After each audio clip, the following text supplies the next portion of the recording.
I was sitting in the doctor's waiting room when my phone rang. It was my only daughter, Angela. Her voice sounded strange, almost cold as she said, "Mom, we're going on a trip to Europe tomorrow.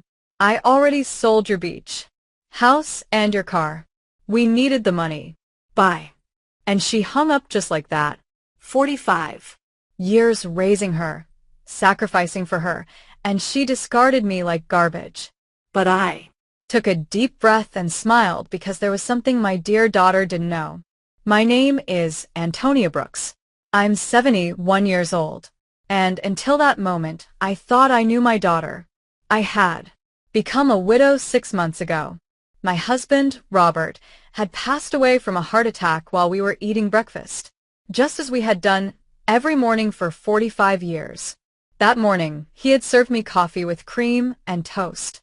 As always, he had kissed my forehead and said, "Good morning, my love." Those were his last words.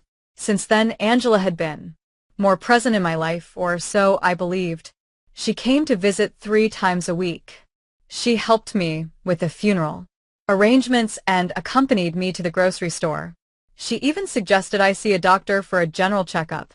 "Mom, you need to take better care of yourself now that you're alone," she'd say with that smile I thought was love, but now I understood was for convenience. The beach house had been our sanctuary for years. Robert and I bought it when Angela was 15 with a lot of hard work and sacrifice. Every summer we'd go there, building memories, celebrating birthdays and Christmases.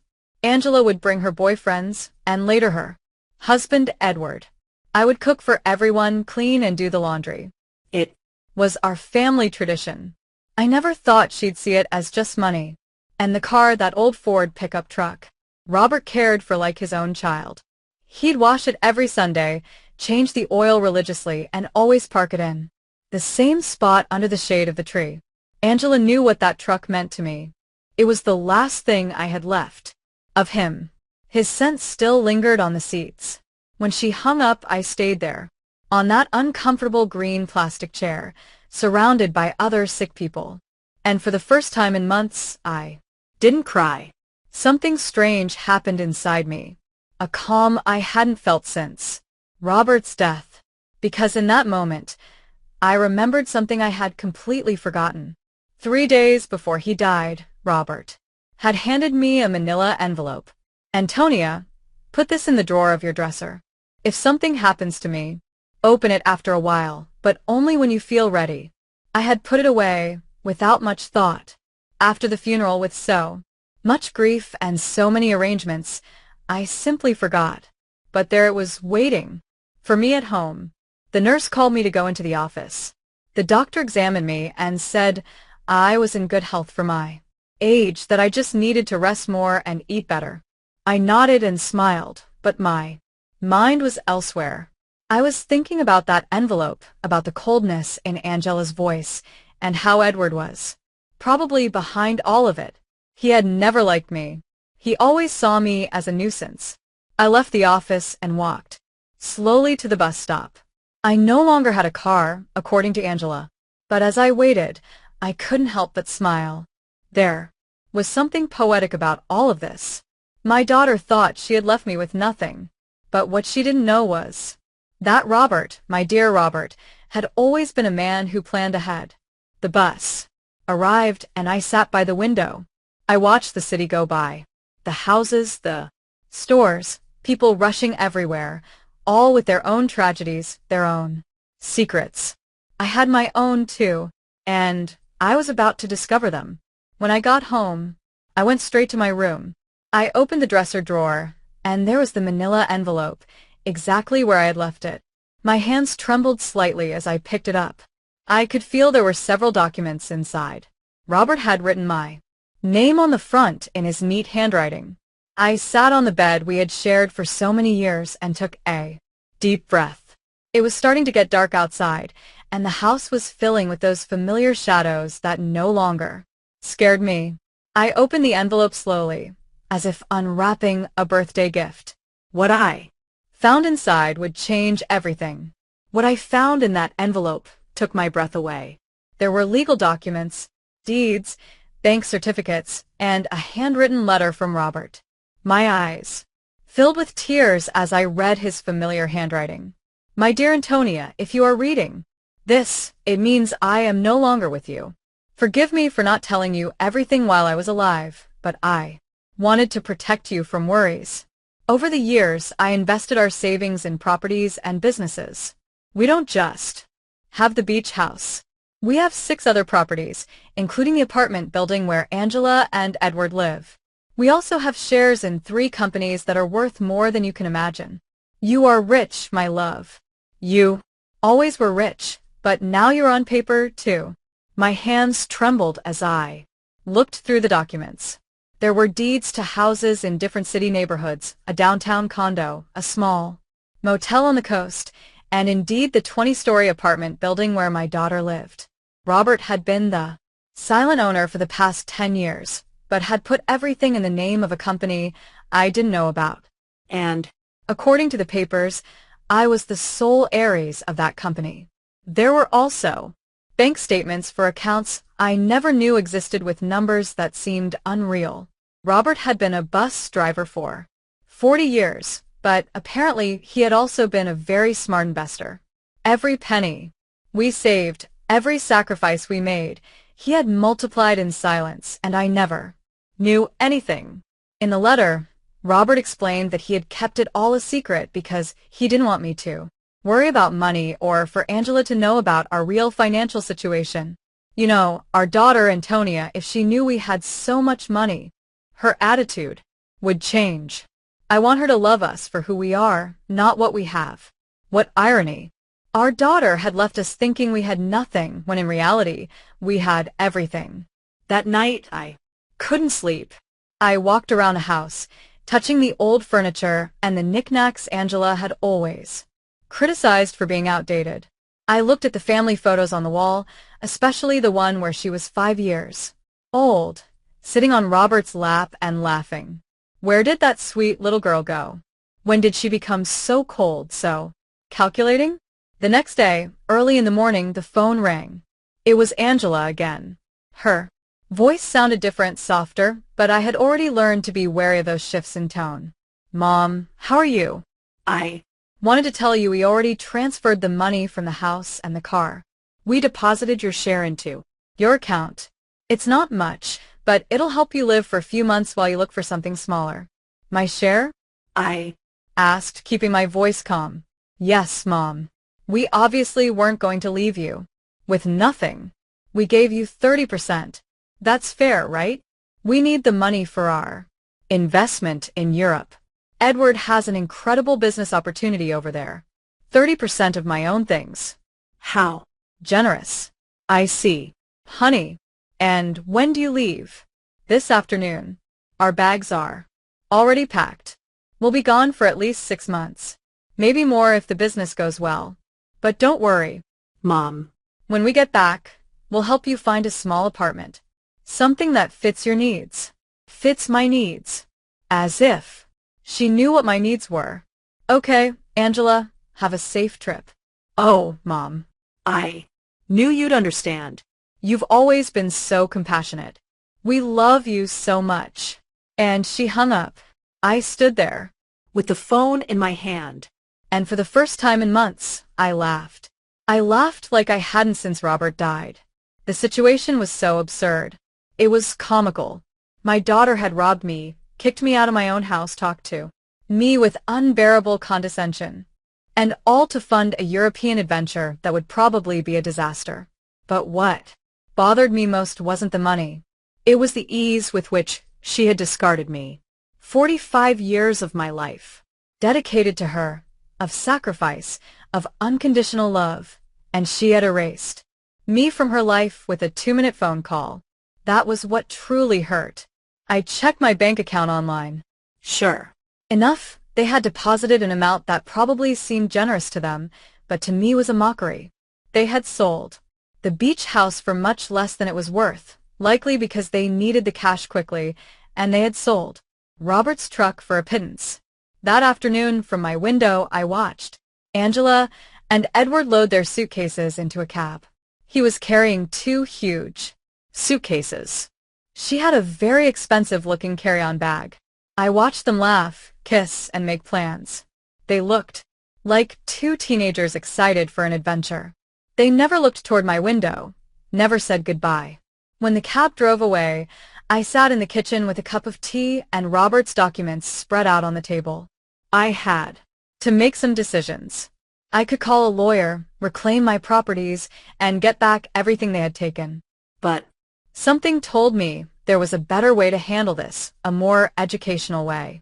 I called Mr. Peterson, the lawyer who had handled Robert's affairs. He had been at the funeral, had given me his condolences, and had told me to call if I ever needed anything. Well, now I needed him. Mrs. Brooks, it's good to hear from you. How are you? I'm doing well, Mr. Peterson. I need to see you. Urgently. I found some documents from Robert that I don't quite understand. Of course, you can come to my office tomorrow morning. I'll be there. That night, for the first time in months, I slept soundly. I dreamed of Robert. He was sitting in his favorite chair, reading the newspaper, just like every morning. And when he saw me, he smiled and said, "It's about time, my love. It's about time you stood up for yourself." I woke up with a strange feeling. It wasn't exactly happiness, but it wasn't the sadness I had felt for so many months either. It was something like determination. For the first time since Robert's death, I had a clear purpose. I was going to get back what was mine, but not in the way Angela expected. The next morning, I got dressed with more care than usual. I put on my wine-color dress, the one Robert always said made me look elegant. I fixed my hair and put on a little makeup. And when I looked in the mirror, I saw a woman I hadn't seen in a long time. I saw a strong woman. Mr. Peterson's office was downtown. It was an old but elegant building with marble floors and large windows. He greeted me with a warm smile, but when I showed him the documents, his expression changed completely. "Mrs. Brooks, this is much more than I imagined. Robert was a very smart man. Look, according to these papers, you are the owner of I know, Mr. Peterson. I've already reviewed them. What I need to know is what I can do legally." Mr. Peterson explained that everything was in order, that the documents were legitimate, and that I was the rightful owner of all those properties. He also confirmed something I had already suspected. The sale of the beach house was illegal because Angela had no right to sell it. "We can get the house back immediately, Mrs. Brooks, and we can also proceed with legal action against your daughter for fraud." "No, Mr. Peterson. I don't want to proceed with legal action. I want to do this another way. I want everything to remain a secret for now. Can you help me?" He looked at me with curiosity, but he nodded. "Of course, you are my client. What do you need?" "I need you to discreetly get the beach house back.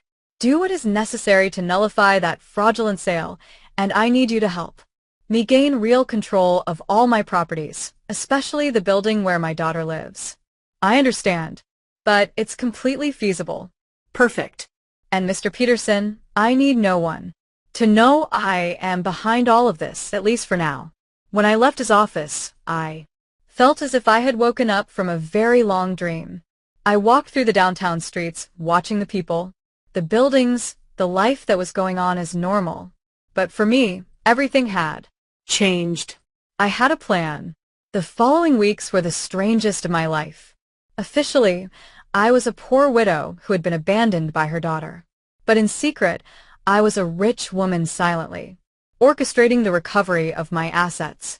Mr. Peterson worked efficiently, and every few days he would call me with updates on the progress of the legal proceedings. I decided to stay in my house for the time being. It was mine after all, although Angela probably expected me to move into a single room. Every morning I would wake up, have breakfast at the same table where Robert and I had shared so many years, and then go for a walk in the neighborhood. The neighbors would greet me with that mix of pity and curiosity they reserved for recent widows. Aurora, my lifelong neighbor, came up to me one afternoon while I was watering the plants in the front. "Antonia, dear, is it true that Angela went to Europe and left you all alone?" "Yes, Aurora, she went with Edward. They have business Plans over there. And how are you going to live, sweetie? We all know Robert didn't leave much money. If you only knew, I thought. Don't worry, Aurora. I'll be fine. Do you need anything? I can bring you some food, help you with groceries. You're very kind, but I'm fine really. Aurora looked at me with that expression I knew well. It was the same look I had received after the funeral. Compassion mixed with a little relief that it wasn't her tragedy.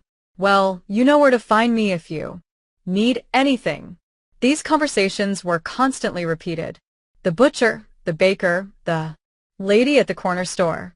Everyone spoke to me with that soft tone they use with the unfortunate, and I would nod, smile, and thank them for their concern. But inside, a part of me enjoyed this performance. It was like living a double life. Mr. Peterson called me one Wednesday morning. Mrs. Brooks, I have good news. I was able to nullify the sale of the beach house. The buyers didn't know the sale was fraudulent, so they got their money back without any problems. The house is yours again. Excellent, Mr. Peterson. And the building where Angela lives, that one is more complicated. Technically, you've always been the owner through the company, but we need to make some administrative changes so that you have direct control. That should take another 2 weeks. Perfect. Keep me informed. After hanging up, I sat in the kitchen with my coffee and thought about Angela. She had been in Europe for 3 weeks and I hadn't heard anything from her. Not a call, not a message, not even a postcard. To her, I had ceased to exist. The moment she got the money she needed, but I knew that was going to change soon. I decided to visit the beach house. I took the bus to the coast, the same route Robert and I had taken hundreds of times.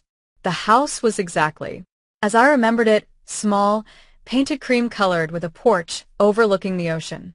The new owners had put some potted plants on the steps, but other than that, everything was the same.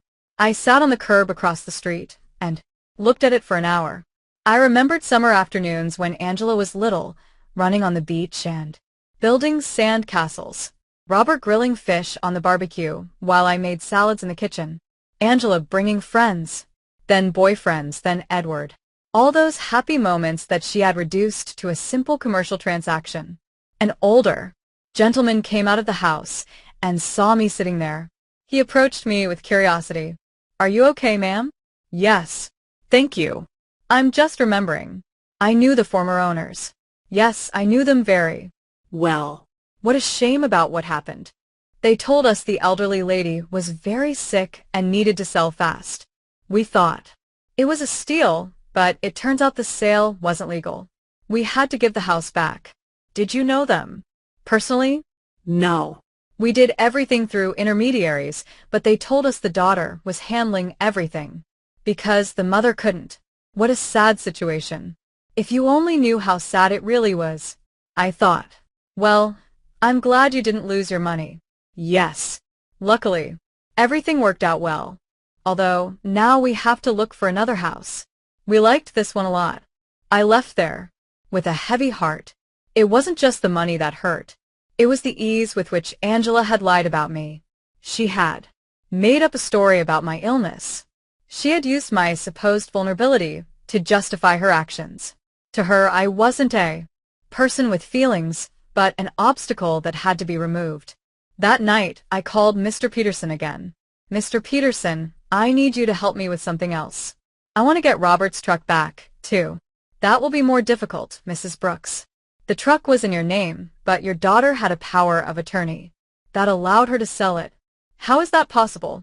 "Apparently, you signed that power of attorney a few months ago after your husband's death. Don't you remember? There it was the moment Angela had started planning all of this. I vaguely remembered signing some papers she had brought to me, telling me they were to facilitate the funeral and inheritance arrangements. I had been so confused by grief that I signed without reading. How naive I had been. "I understand, Mr. Peterson. Is there any way to get it back?" "We can try, but it will be more complicated. We would need to prove that you signed that power of attorney under deception or coercion." "Let's do it.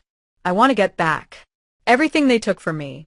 Over the next few weeks, I developed a strange routine. In the mornings, I was the poor widow everyone knew. I would go out to buy necessities, talk to the neighbors, and keep up appearances. But in the afternoons, I became a businesswoman.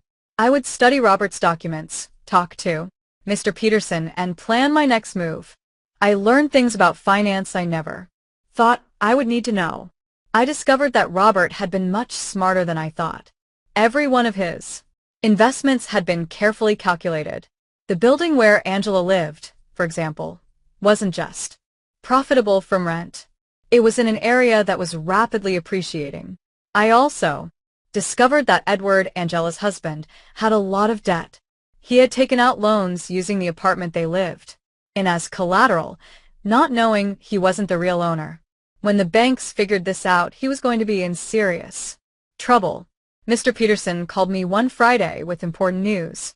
Mrs. Brooks, we've finished all the paperwork. You now have total control of all your properties. I also got Robert's truck back. The buyer turned out to be an acquaintance of mine, and when I explained the situation, he agreed to return it in exchange for a small compensation. Excellent work, Mr. Peterson. Now I need you to help me with one more thing. I want you to send a letter to my daughter.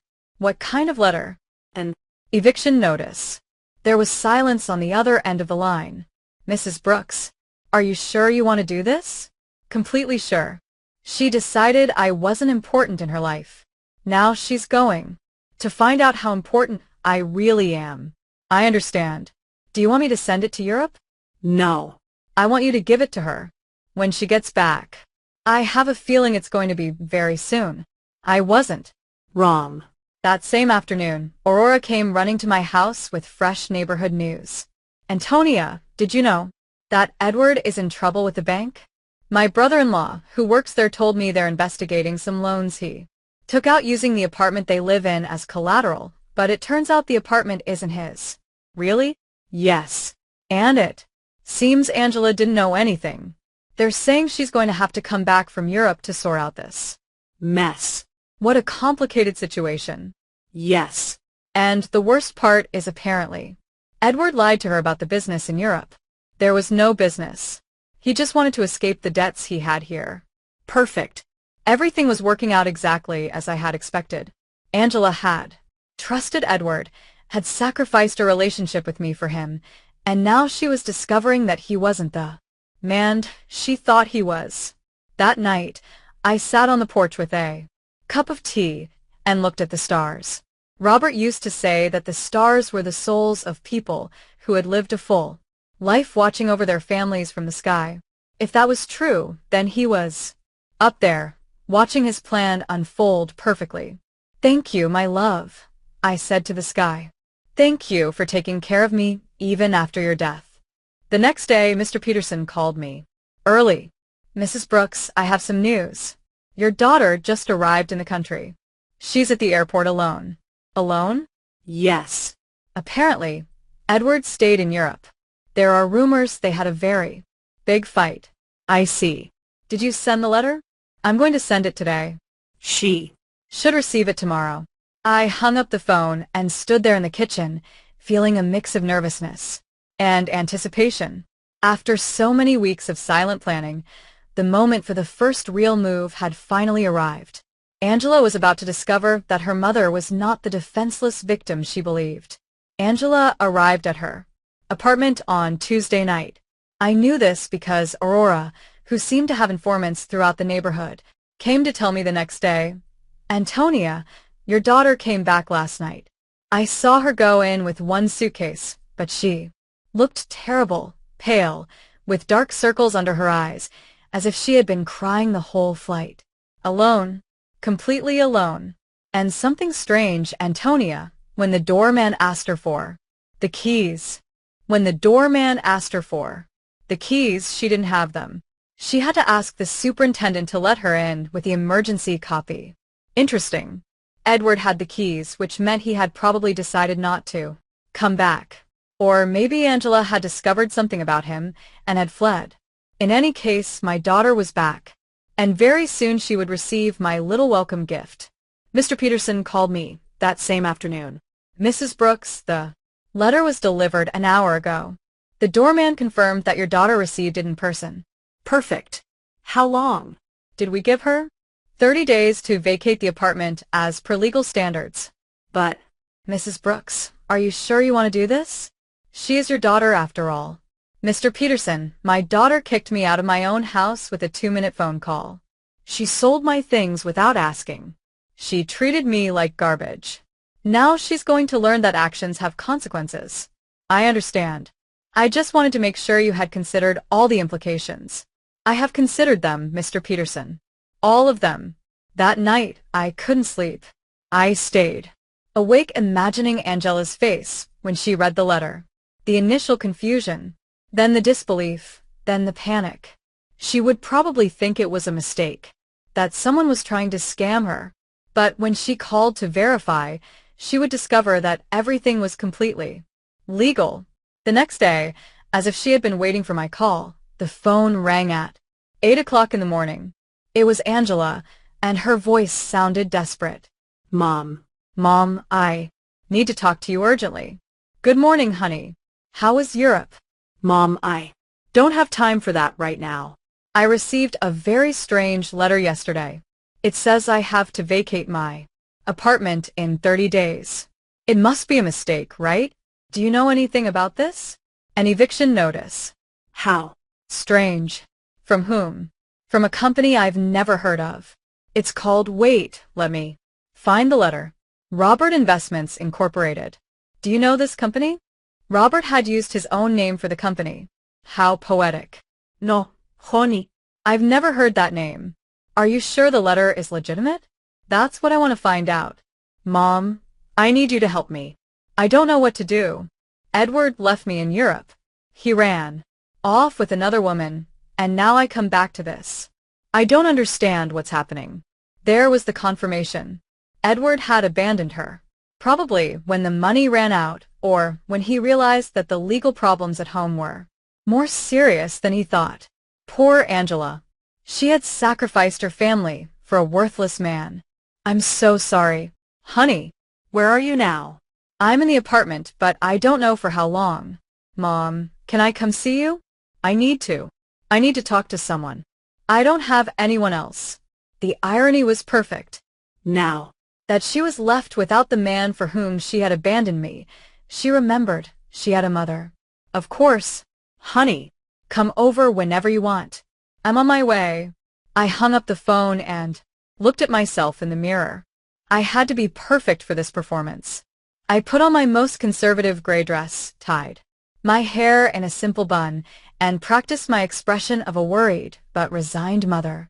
When Angela arrived, she would see exactly what she expected to see, a poor, vulnerable widow who had been abandoned by her own daughter. Angela arrived an hour later. When I opened the door, I was surprised at how bad she looked. She had lost weight, had deep circles under her eyes, and her expensive clothes looked wrinkled and unkempt. Her eyes were red from crying. Mom, she said, and for a moment I thought she was going to hug me, but she stopped as if she suddenly remembered how things had ended between us. Come in, honey. Do you want some coffee? Yes, please. We sat in the kitchen at the same table where I had read Robert's documents weeks ago. Angela looked small in that chair, lost, just like when she was a child, and came to tell me about her school problems. Mom, I'm so sorry for the way I left. No, I didn't treat you well. It's in the past, honey. No, it's not. I treated you badly. I said horrible things, and now, her voice broke. Now I have no one. What happened with Edward? He left with a 25-year-old hotel waitress in Paris. It turns out there was never any business in Europe. It was all a lie. He just wanted to escape the debts he had. Here, and use the money from the sale of your house to fund his adventure. All the debts? Yes, Mom. So many debts. It seems he had been taking out loans for years, using the apartment we lived in as collateral. But now I find out he wasn't the owner of the apartment. How is that possible? Here was my opportunity. I don't know, honey. Property matters are very complicated.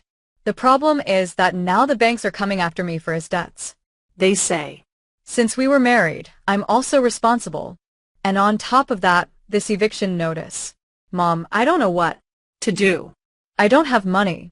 I don't have a job. I don't have anywhere to live. She started to cry. Real tears of genuine desperation. And for a moment, my mother's heart softened. I wanted to hug her, console her, tell her everything would be okay. But then I remembered the coldness in her voice. When she called me from the doctor's office, the ease with which she had discarded me, the way she had talked to me as if I were a burden. Did you talk to a lawyer about the letter? I don't have money for a lawyer. Mom. We spent all the money in Europe. Edward took what little was left when he ran off with that woman. So, what are you going to do? I don't know. I thought maybe I could stay with you for well, just until I find a job and can get a small place to live. There was the question I had been waiting for. After kicking me out of my own house, after selling my things, after treating me like garbage, she now wanted me to rescue her. She wanted the poor widow she had created to save her from the consequences of her own actions. Of course, honey, this will always be your home. Angela looked at me with surprise, as if she hadn't expected it to be so easy. Really, Mom, after everything that happened? You are my daughter, Angela. That will never change. She got up and this time she hugged me. It was a desperate hug from someone drowning and clinging to the only thing they can find. I hugged her back, too, but not with the unconditional love from before. Now there was calculation in my embrace. Strategy. Thank you, Mom. I promise I'll find a job soon. I won't be a burden. Don't worry about that now. Rest, recover, and then we'll see what your options are. Angela left that afternoon to get some things from her apartment. I stayed in the kitchen, thinking about how easy it had been. She had come to me, exactly as I had planned, broken, desperate, with no options, and best of all, she suspected nothing. To her I was still the poor abandoned mother who needed her compassion. But this was only the first part of my plan. Having her live with me would give me the perfect opportunity for the next phase. I was going to let her settle in, feel safe, and believe she had found a refuge in my house. And then, when she least expected it, I was going to teach her the difference between being poor by choice and being poor by consequence. That night, I called Mr. Peterson. Mr. Peterson, I need you to do something else for me. Tell me, Mrs. Brooks, I want you to investigate Edward's debts. I want to know exactly how much he owes to whom and what legal options. I have to separate them from my daughter. That will take time, but it's feasible. Perfect. And Mr. Peterson, I want you to keep this an absolute secret. No one can know I am behind this investigation. Of course, Mrs. Brooks. May I ask what your final plan is? My plan, Mr. Peterson, is very simple. I'm going to save my daughter, but first she has to understand what it truly means to hit rock bottom. When I hung up, I poured myself a glass of the wine Robert had been saving for special occasions. It had been a long time since I'd had a special occasion like this one. The game had begun, and for the first time in months, I had all the good cards in my hand. Angela moved into my house the next day. She arrived with 2 suitcases and a cardboard box, all that was left of her previous life. I watched her unpack in her old room, the same one she had slept in during her teenage years, and I could see the humiliation in every one of her movements. She had gone from living in a luxury condo to taking refuge in her childhood bedroom. Mom, I found this in the apartment, she said, showing me a manila envelope. It was among Edward's things. It has your name on it. It was another one of Robert's envelopes. My heart sped up, but I kept my composure. My name? How strange. Yes, look. She showed me the envelope. Indeed, it had my name written on it in Robert's handwriting, but this envelope was different from the one I had found in my dresser. This one was smaller, newer. Maybe Edward found it among Dad's things when he died and forgot to give it to me.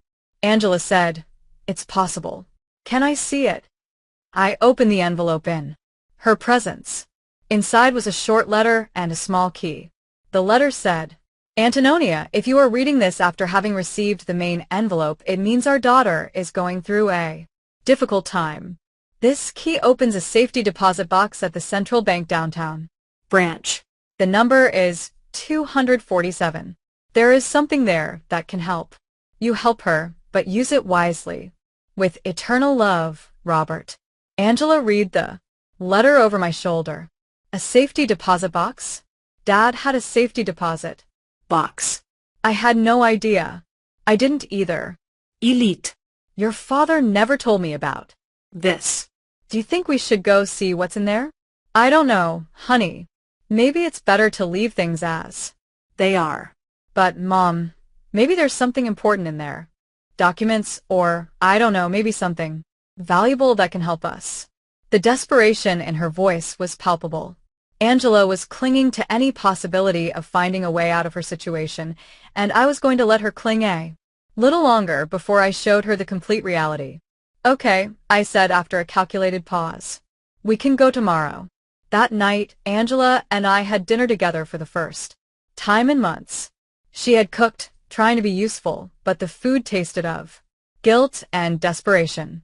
She told me more details about what had happened in Europe, and each story was worse than the last. Edward lied about everything, Mom, not just the business but the debts, too. I Thought he only owed a little bit of money, but it turns out he owes over $100,000. And the worst part is he used my name for some of the loans without me knowing. How is that possible? He forged my signature. When I married him, I gave him some documents to handle the banking for our joint account. I Never thought he'd use them for this. Do you have any way to prove you didn't know? I don't know. It's all so complicated. The banks say that since we were married, I'm responsible for all his debts anyway. And the divorce? I Don't even know where Edward is now. He just disappeared. His phone is disconnected. He doesn't answer emails. Nothing. It's as if he vanished. Perfect. Edward had run away like the rat he had always been, leaving Angela to face the consequences of her actions alone. In a way, he had done me a favor. Now, my daughter was experiencing exactly what I had felt when he abandoned me. Betrayal by someone she had completely trusted. I'm so sorry, honey. I didn't know things were so bad. I didn't either. Mom. I thought Edward loved me, that we were going to build something together, but it turns out I was just an easy way for him to get money and documents. Angela started to cry again. How could I have been so stupid? How did I not realize who he really was? It was tempting to tell her that I had seen the signs from the beginning, that I had tried to warn her that Edward never seemed trustworthy, but that would have broken my facade as a compassionate and vulnerable mother. Love can be blinding sometimes, honey. Don't blame yourself. But Mom, I didn't just ruin my Life. I ruined yours too. I treated you horribly. I took your house, your truck, your things, and all to give to a man who abandoned me at the first opportunity. Now we're two poor women, trying to survive because of me. It's in the past, Angela. We'll be okay. No, it's not. Now we're both in trouble because of my mistakes. You lost everything Dad left you, and I lost my marriage and my future. We're two poor women trying to survive. If she only knew. I thought that at this very moment I had more money than she could possibly imagine, that I was the owner of the building where she lived, that I could solve all her problems with a single phone call. But it wasn't time Yet. The next day, we went to the bank. Angela was nervous, hopeful. I Maintained my act as a confused widow who didn't understand much about finance. The bank employee led us to the safety deposit boxes, verified my ID, and opened box number 247. Inside were jewels, many jewels, rings, necklaces, bracelets, earrings. I recognized some pieces as heirlooms from Robert's family. Others were completely new to me. There was also a letter explaining the origin of each piece and its approximate value. Angela gasped. Mom. This must be worth a fortune. You think so? Yes. Look at this emerald in this pearl necklace. Mom, Dad saved a treasure here. According to Robert's letter, the jewels were worth approximately $200,000. It was a significant amount, but it was nothing compared to the rest of my assets. It was like finding a few coins under the sofa when you have $1 million in the bank. What do we do with this, Mom? I don't know, honey. They're family memories.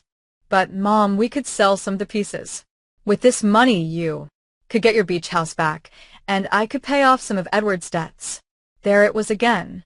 Even when she found something valuable, Angela's first reaction was to think about how to use it to solve the problems Edward had created. She hadn't learned a thing yet. Are you sure you want to use your father's inheritance to pay Edward's debts? What other option do I have, Mom? If I don't pay something soon, the banks are going to foreclose on everything I have. And technically, I don't own anything. Everything was in Edward's name. Think carefully, honey. Once you sell these jewels, you won't be able to get them back. I know, but what else can I do? I can't get a job with all these legal claims pending. No employer is going to want to hire someone with so many legal problems. We took the jewels home.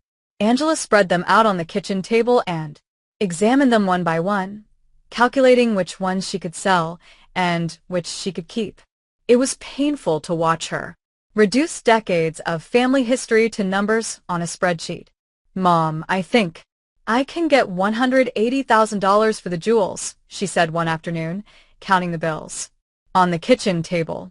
It's less than I expected, but it's enough to pay off the most urgent debts.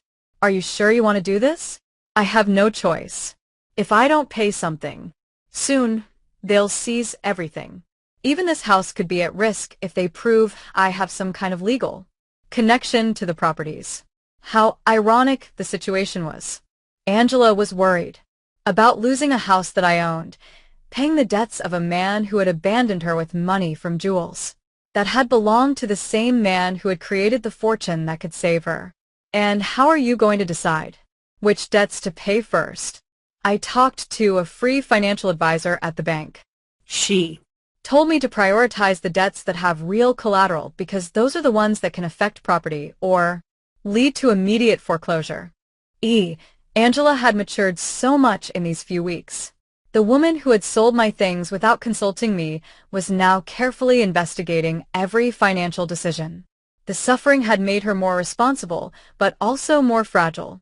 That night, while she was organizing the debt documents on the table, I received a call from Mr. Peterson. Mrs. Brooks, I have a full report on Edward's debts. The situation is worse than I thought. How much worse? He owes over $200,000 to several banks and also has debts with private lenders. What's more concerning is that he used falsified documents with your daughter's signature for some of these loans. That means Angela is legally responsible. It's complicated. If we can prove she didn't know, we might be able to get her out of some of the debts. But it's going to be a long and expensive process. How expensive for a good lawyer specializing in these types of cases? Probably $50,000, and there's no guarantee of success. I understand. And what if she just pays the debts? If she has the money, that would be the fastest solution, but I doubt she has access to that amount. Mr. Peterson, I want you to prepare all the necessary documents to get my daughter out of these debts, but don't tell her anything yet. You're going to pay Mrs. Brooks. I'm going to do whatever is necessary to protect my daughter, but this has to be handled in a very specific way. When I hung up, I found Angela in the living room looking at the jewels with a sad expression. She looked lost, like a child who had broken her favorite toy and didn't know how to fix it. What are you thinking about, honey? About Dad? About how disappointed he would be in me if he could see what I did with my life. Your father loved you very much, Angela. He would understand. No, Mom. He taught me to be responsible, to value family, not to be selfish. And I did the exact opposite. I abandoned my mother for a man who turned out to be a liar. I sold my family's memories for money. I ruined everything he built. For the first time since she had returned, I heard a genuine regret in her voice. It wasn't just lamenting the consequences of her actions, but a true acknowledgement that she had done something morally wrong. People make mistakes, honey. The important thing is to learn from them.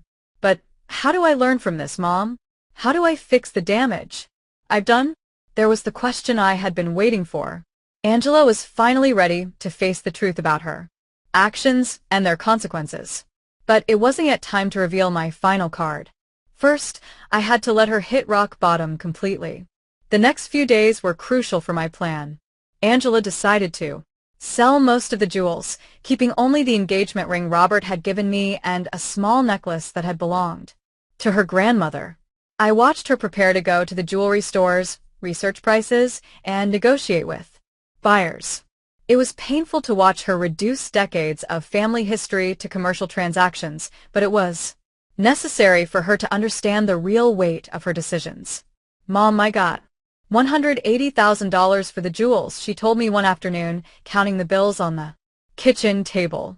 It's less than I expected, but it's enough to pay off the most urgent debts.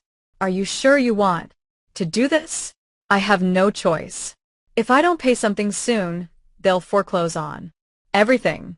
Even this house could be at risk if they prove I have some kind of legal connection to the properties.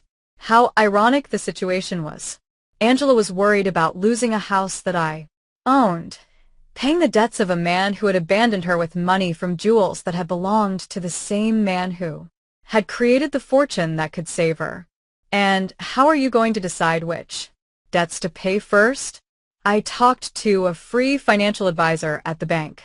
She told me to prioritize the debts that have real collateral because those are the ones that can affect property or lead to immediate foreclosure. Angela had matured so much in these few weeks. The woman who had sold my things without consulting me was now carefully investigating every financial decision. The suffering had made her more responsible, but also more fragile. That night, while she was organizing the debt documents on the table, I received a call from Mr. Peterson. Mrs. Brooks, I have important news. We managed to locate Edward. Where is he? In Paris, just as your daughter suspected. But here's the interesting part. He's trying to get French residency through a fake marriage with that young woman your daughter mentioned. A fake marriage? Yes. Apparently, the girl needs papers, and he needs a way to stay in Europe without being deported. But the most important thing is that we found evidence that he deliberately falsified your daughter's documents with the intention of fleeing the country. That means Angela can get out of the debts. With this evidence, yes, we can prove fraud and coercion. Your daughter won't have to pay anything for what Edward did behind her back. It was perfect. I had a way to save Angela from all her debts legally without her suspecting that I had the money to do it.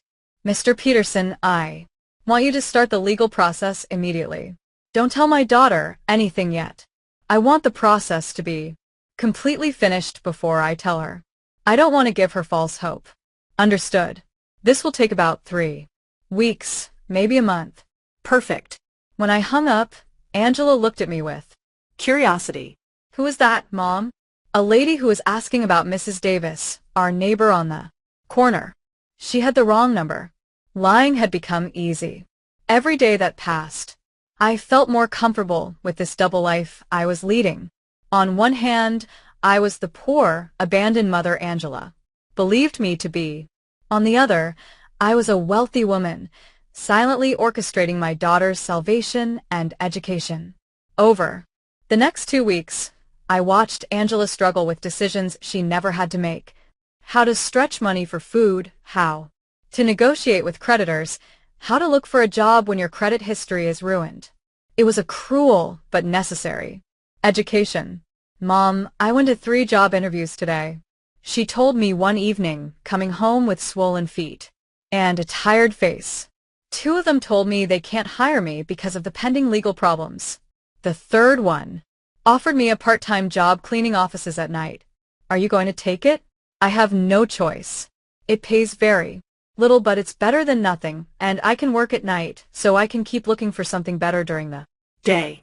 Seeing my daughter, who had lived a comfortable life for over 40 years, Preparing to clean offices at night broke my heart, but it also filled me with pride. She was finally facing reality without expecting someone else to solve her problems. Are you sure you Can handle so much physical work? I'll have to learn. I can't keep being a burden to you, Mom. It's bad enough that you're letting me live here for free. This is your home, Angela. No, Mom. This is your home, and I'm here because of your generosity, but I'm not going to take advantage of it forever. One night, while Angela was on her first cleaning shift, Aurora came to visit. She sat in the kitchen with me, drinking tea and looking at the family photos on the walls. Antonia, I have to ask you something. Did you know Angela was going to come back in these conditions? What do you mean? Well, when she left, she seemed so sure of herself, so arrogant. She talked about the great life she was going to have in Europe, about how successful Edward was. And now she's back, completely broken, working a cleaning job, living with you again. Life takes many turns. Aurora, yes, but there's something else. Eva. Been watching Angela these days, and she looks different. Not just sad, but humble, as if she learned something important. Aurora had always been very perceptive. What do you think she learned? I think she learned the value of the things she had taken for granted, like having a mother who loves her unconditionally. Maybe.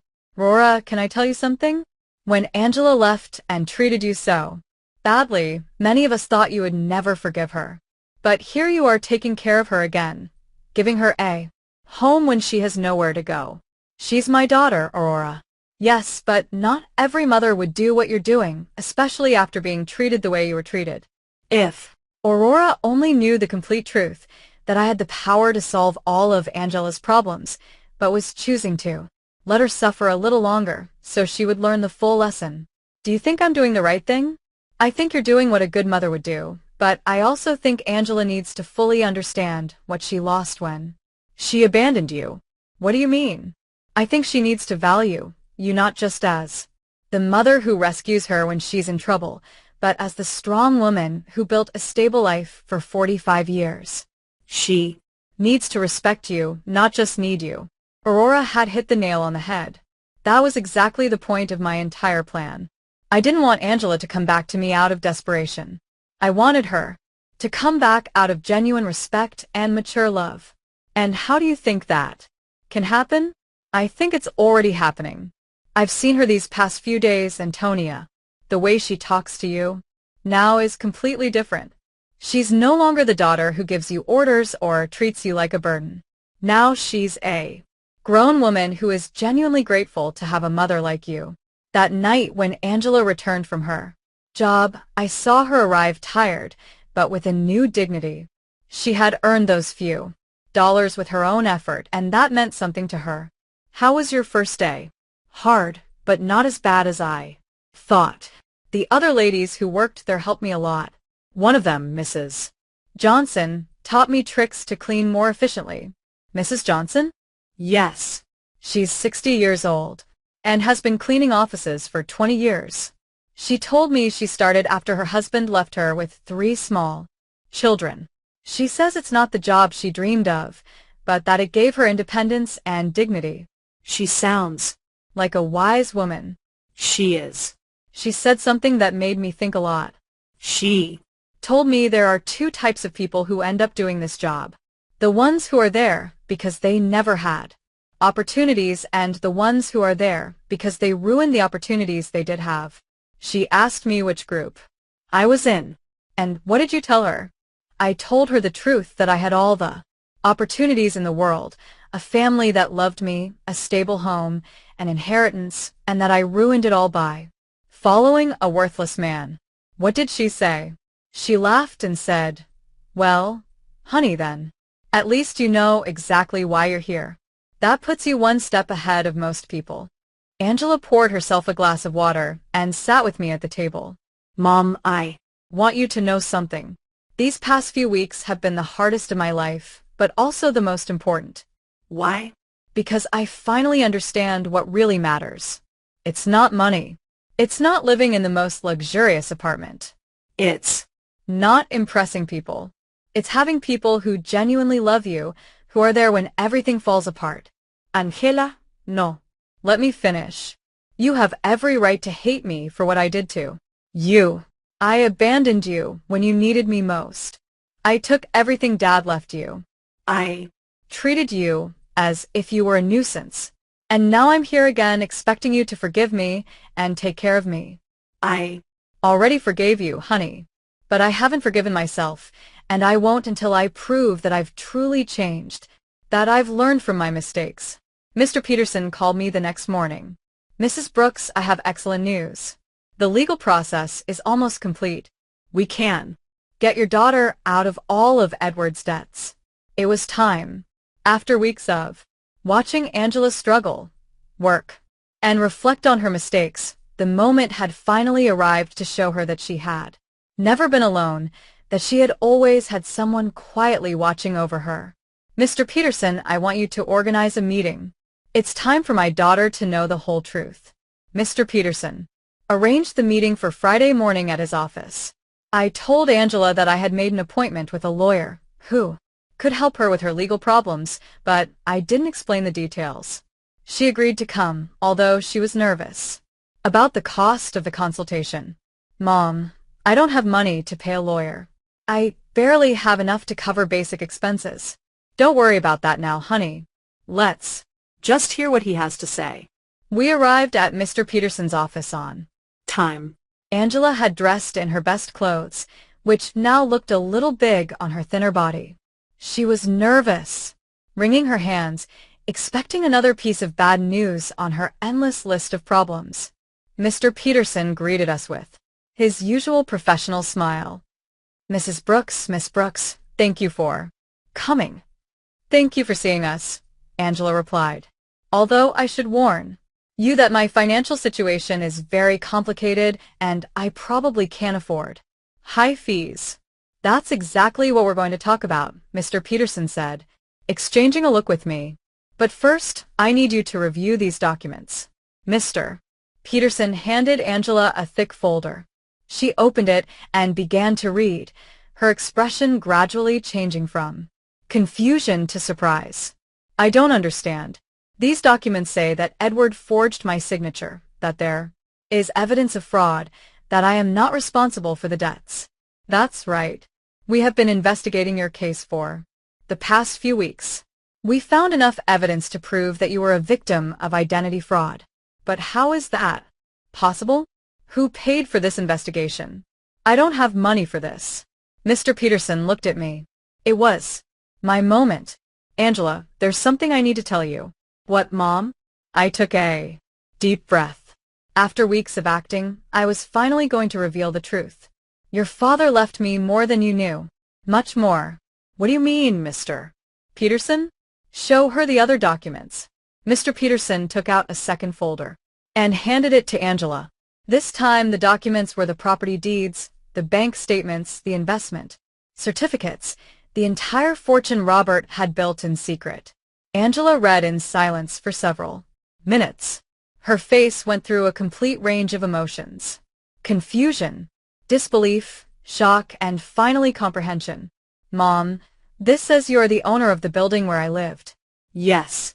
And that you have other properties, bank accounts, investments. Yes. This means that when I sold the beach house, it was my house, and the sale was fraudulent. I already got it back. Angela stared at the papers, trying to process the information. How long have you known this? Since the day you called me from the doctor's office. You knew all this when I came back from Europe asking for help? Yes. You knew you could solve all my problems when you saw me crying every night? Yes. There was a long, tense silence. Angela closed the folders and looked directly into my eyes. Why, Mom? Why did you let me suffer when you could have helped me? This was the question I had been waiting for weeks. Because you needed to learn something you couldn't learn any other way. What? You needed to learn the value of the things you had lost. The value of family, of respect, of responsibility. When you abandoned me, it wasn't just money you took from me. It was dignity. It was love. It was trust. Angela started to cry, but they weren't tears of self-pity like the ones she had shed during these weeks. They were tears of deep understanding. I abandoned you when you needed me most. Yes, I treated you like garbage. Yes. And you saved me anyway. Yes, but not in the way you expected. I didn't save you by giving you money so you could keep making the same mistakes. I saved you by letting you hit rock bottom so you could learn to save yourself. Mr. Peterson discreetly intervened. Miss Brooks, your mother has paid all the legal expenses to free you from Edward's debts. She has also recovered all the properties that were sold fraudulently. You are completely free of legal problems. And the cleaning job I got. You can quit if you want, I said. But I hope you don't. Why? Because that job is teaching you something you never learned when everything was easy. It's teaching you the value of your own effort, the dignity of honest work, the importance of valuing every dollar you earn. Angela wiped her tears and looked at me with an expression I hadn't seen in years. It wasn't the look of a daughter who needs her mother, but the look of a grown woman who respects another woman. Do you forgive me, Mom? I forgave you a long time ago, honey. The question is, can you forgive yourself? I don't know if I can. I did unforgivable things. People make Mistakes, Angela. The important thing is what we do after we recognize those mistakes. Mr. Peterson left us alone in his office for a few minutes. Angela and I sat in silence, processing everything that had happened. Mom, I want you to know something. Even if you didn't have all this money, even if you were really the poor widow I thought you were, I would have learned the same lesson. what? Lesson? That there is nothing more valuable than having someone who loves you unconditionally. During these past few weeks, the only thing that kept me sane was knowing I had a home with you, that no matter how much I had ruined my life, you were still my mother. That will never change. Angela, I know, but I also know that I can never take that love for granted. Again, I have to earn it every day with respect, with gratitude, with actions, not just words. We left Mr. Peterson's office with a completely new relationship. We were no longer mother and daughter united by blood and habit. We were two grown women who had chosen each other after going through the most difficult test imaginable. The following weeks were about rebuilding, but not the kind Angela expected. Even though she now knew I had enough resources to solve all her problems, she decided to keep her night cleaning job. Mom, I need to Finish what I started, she told me one afternoon as she was getting ready for work. I can't just go back to a comfortable life, as if nothing happened. Are you sure? You don't have to punish yourself forever. It's not a punishment. It's a way of remembering who I was and who I want to be now. I watched her put on her work uniform, something unthinkable a few months ago when she lived in the luxury condo with Edward. But there was something different in her posture, in the way she moved. She was no longer the broken woman who had arrived crying at my door. She was someone who had found dignity in honest work. Aurora came to visit me that afternoon, as she had done every few days since Angela had returned. Antonia, there are some very strange rumors going around the neighborhood. What kind of rumors? People are saying that you're not as poor as we all thought. Someone saw Angela leaving a very elegant lawyer's office downtown, and then they saw her paying off all her debts at the bank. People talk a lot, Aurora. Yes, but they're also saying you got your beach house back and that somehow you managed to solve all of Angela's legal problems. That costs a lot of money. Antonia, Aurora knew me too well to fool her for long. What do you want to know exactly? I want to know if my friend of 40 years has been lying to me about her situation. I poured myself a cup of tea and sat across from her. It was time to be honest with someone else. Robert left me more than anyone knew. Aurora much more. How much more? Enough so that Angela and I never have to worry about money again. Aurora was silent for a moment, processing the information. And why did you pretend to be poor all these months? Because I needed Angela to learn something she couldn't learn any other way. I told her the whole story. Angela's cruel phone call, My plan of silent revenge, the weeks of watching her hit rock bottom, and finally the revelation in Mr. Peterson's office. Antonia, that is brilliant and terrible at the same time. Terrible. Yes, because you let your own daughter suffer when you could have helped her immediately. But also brilliant because I understand why you did it. You do? Yes. Angela needed to learn the value of the things she had lost. If you had simply given her money to solve her problems, she would have learned that there's always someone who will rescue her from the consequences of her bad decisions. Exactly. But Antonia didn't. It hurt you to see her suffer? Every day. Every night. I saw her crying. Every morning I saw her get up to go to work tired and defeated. But I knew that if I rescued her too soon, she wouldn't have learned the full lesson. And do you think she learned it? Look for yourself. Angela knows that she now has access to enough money to live comfortably, but she chose to keep her job. She knows she can move to a better place, but she decided to stay here with me. She knows she doesn't have to worry about the debts, but she's using her own savings to help other women in similar situations. She's helping other women. Yes, she became friends with the lady she works with and is using some of the money she earned cleaning offices to help a coworker who is having trouble paying for her son's daycare. Aurora smiled. That's not the Angela who went to Europe. No, she's not. This Angela understands that money is a tool, not a goal. She understands that dignity comes from work and respect, not from material possessions. That night, when Angela returned from work, she found me reading in the living room. Mom, I have to tell you something. Today, Mrs. Johnson asked me if I was the daughter of the rich lady from the north side of town. What did you tell her? I said yes. That you have enough money for me not to have to work. And do. You know what she asked me next? What she asked me why I was still working. So, I explained that it was because I need to prove to myself that I can stand on my own 2 feet. And what did she say? She laughed and said, Honey, that's the difference between being rich and acting rich. Your mom taught you how to be truly rich. Mrs. Johnson is very wise. she is. And she made me understand something important. It's not about the money you have, but about how you use it and how you relate to it. Angela sat down with me on the sofa. Mom, I want you to know that I've made a decision.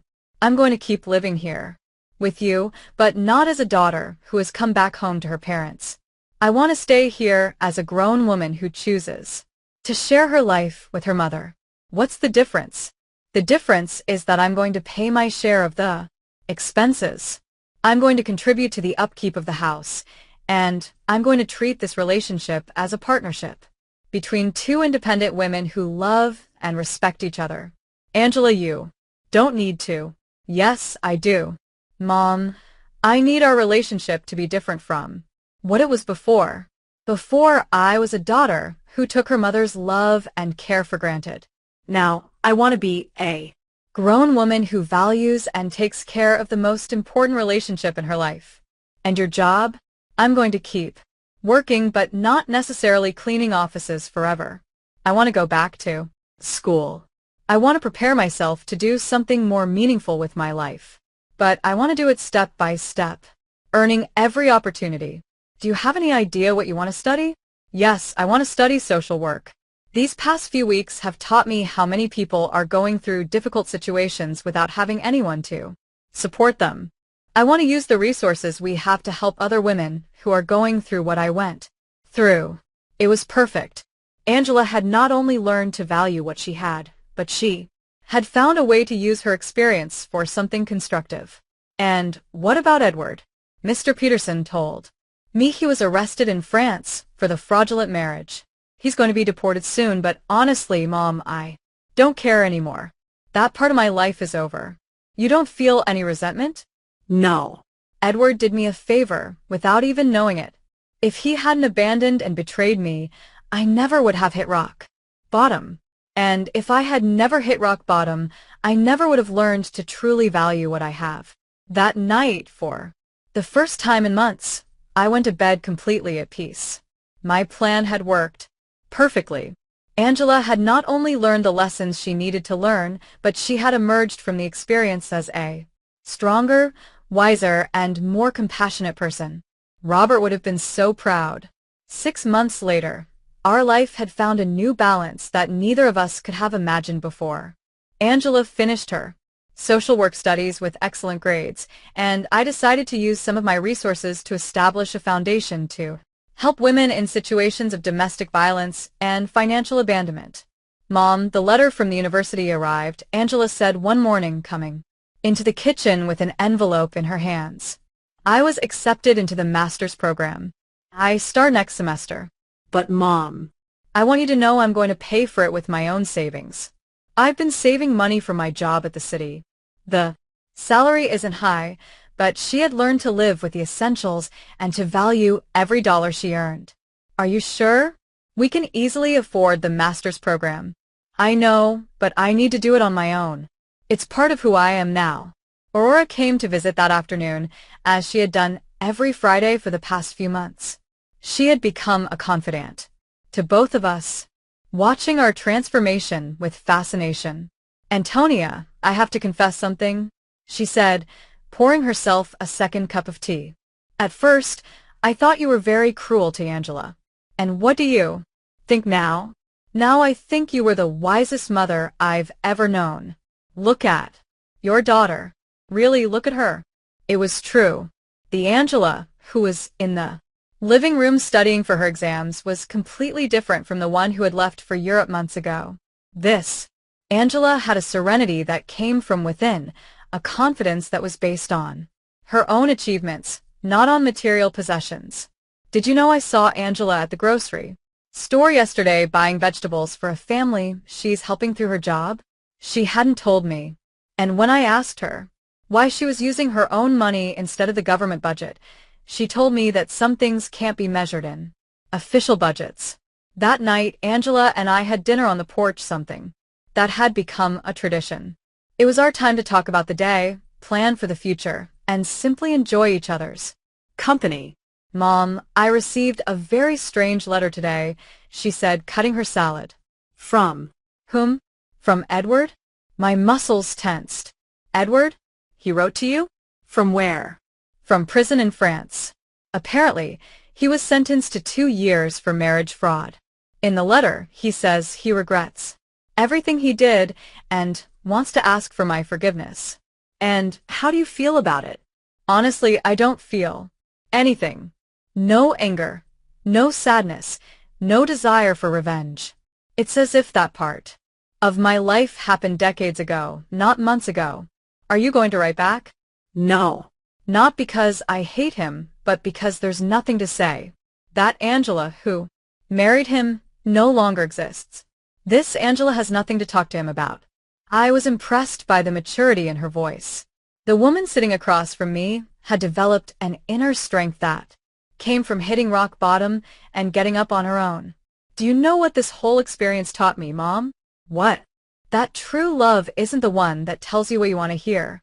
True love is the one that teaches you what you need to learn even when it hurts. It's a difficult lesson to learn, but it's a necessary one.